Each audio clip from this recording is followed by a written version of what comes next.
Question. Give any 4 properties of ideal suppository base. Answer. 1. It should melt at body temperature. 2. It should keep its shape when being handled. 3. It should release the medicament readily. 4. It should be non-toxic. 5.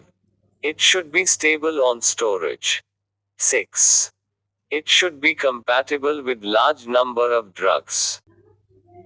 Question. Describe at least 2 methods used to calculate the dose of drug in children, depending on their ages.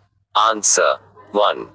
Dillings formula, child dose equals age in years 20x adult dose. 2. Young's formula, child dose equals age in years plus 1 2x adult dose. 3.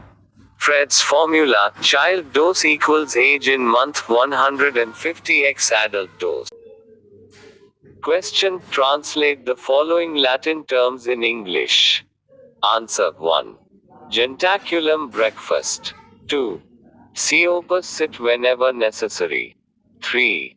Dolore urgent when the pain is severe. 4.